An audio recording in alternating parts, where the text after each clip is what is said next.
Bonjour, c'est Françoise Chessine, auteure de la collection Pédé Yoga. Aujourd'hui, je m'adresse à toutes ces personnes qui veulent enseigner la posture du chat aux enfants selon la méthode Pédé Yoga.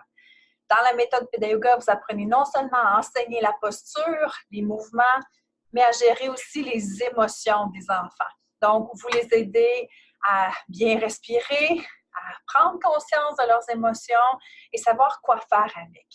Donc ça, c'est un apprentissage très important et nous devons transmettre ces apprentissages-là aux enfants et surtout les appliquer pour soi comme adultes. Donc, pour l'enseignement d'une posture de yoga selon la méthode Pédé Yoga, ces techniques sont enseignées dans la formation complète, donc que ce soit dans les différents 7 niveaux de la formation. Vous allez apprendre à non seulement enseigner, mais comment utiliser votre voix, comment gérer les respirations, savoir quoi faire avec les émotions et surtout, quelle technique je peux utiliser pour dénouer les émotions négatives chez les enfants ou changer leurs états. Donc, dans la fiche qui vous est présentée, évidemment, vous avez la première étape qui est de définir le temps alloué à la séance de yoga ou à la posture. Dans ce cas-ci, je considère qu'un 5 minutes par jour serait suffisant si vous voulez surtout utiliser une posture à la fois. Donc, je définis avec les enfants qu'on va faire une petite minute de relaxation, 5 minutes de relaxation. Donc, vous pouvez utiliser votre cellulaire, un minuterie, pour démontrer aux enfants que la séance va durer de tel nombre de minutes. Première étape, la préparation. Donc, je respire, j'amène l'enfant à s'installer soit sur ses genoux, soit sur sa chaise et je respire. Je peux prendre 3-4 grandes respirations, miser sur l'inspire, mini-pause entre l'inspire et ensuite j'expire. Important, comme je l'ai mentionné dans l'autre vidéo numéro 1, que la respiration doit être plus longue au niveau de l'expiration. Donc, je mets mon énergie à expirer et je réduis mon débit de voix. Et ensuite, je vais mettre une intention pour la pratique de la séance. Et mon intention aujourd'hui, c'est de parler de l'inconfort. Donc, parler de l'inconfort, est-ce qu'il y a des moments dans ma vie où je suis inconfortable? Et quoi faire avec l'inconfort? Et comment ça se traduit, l'inconfort? Alors, je peux faire l'allusion au chat quand le chat arrive près de l'eau et se sent inconfortable. Il y a peut-être certaines peurs.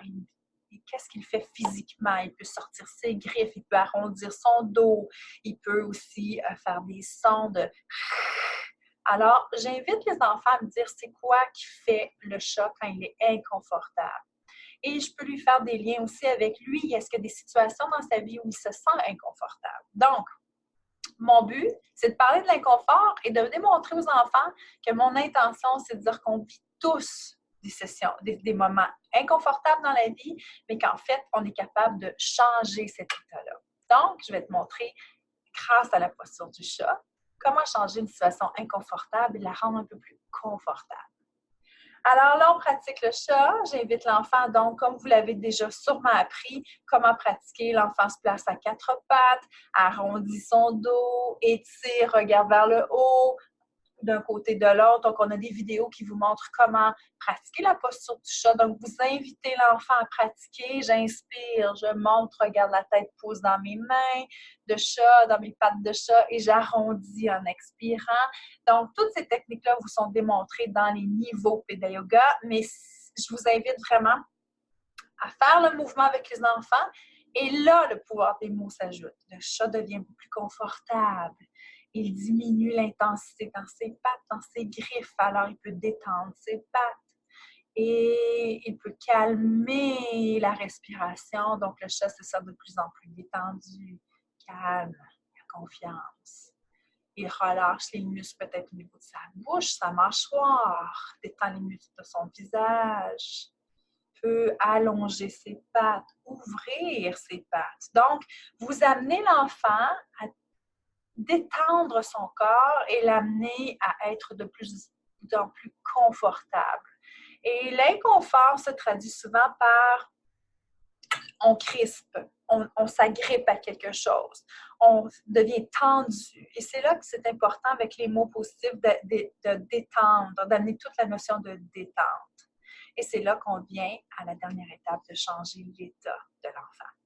Alors, une fois qu'on aura pratiqué le chat et nos fiches, évidemment, il y a 4 langues et il y a les instructions à l'arrière aussi. Et donc, ça peut vous aider à trouver les bons mots pour expliquer comment pratiquer la posture du chat. Et je vous invite aussi à la fin à vous détendre, soit sur le dos, et d'amener l'enfant à prendre conscience du changement d'état entre je suis tendue et maintenant je me sens calme, ma respiration plus calme. Et je programme l'enfant donc à comprendre c'est quoi un état de calme et surtout lui donner du pouvoir parce qu'il était capable de changer son état d'inconfort, comme le chat, et d'être maintenant, je les laisse toujours, comme je vous l'ai dit, dans un état d'être heureux, d'être bien. Alors, toutes ces petites notions-là vous sont transmises dans le but de comprendre qu'une posture, le yoga, c'est pas seulement faire la posture. Le yoga, c'est d'amener la personne ou l'enfant à prendre conscience, à réaliser que les émotions négatives peuvent être vraiment naturelles, c'est normal, on n'a pas à les réprimer, on a juste à prendre conscience de notre pouvoir et d'être capable de les transformer. Parce que dans la vie, on le sait, il y a toujours du stress, il y en aura toujours. Ce qu'il faut faire, c'est devenir plus fort, être plus solide et surtout d'être capable de savoir comment réagir. J'espère que ça vous a aidé. Il y en aura d'autres petites séances comme ça et je vous invite à vous inscrire, à aller chercher ces vidéos-là régulières parce qu'il y en aura 36 pauses dans la collection.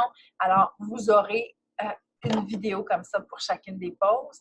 Et évidemment, on les jumelle à des émotions. Donc, ça peut vous aider à trouver des façons différentes d'enseigner le yoga. Je vous dis namasté. Merci. Surtout, n'hésitez pas à me donner des idées, des scénarios et des idées peut-être de défis que vous vivez comme adulte ou que vos enfants vivent et on pourra vous donner des petits trucs et des conseils inspirés de la méthode Beta Yoga. Je vous dis namasté. À bientôt.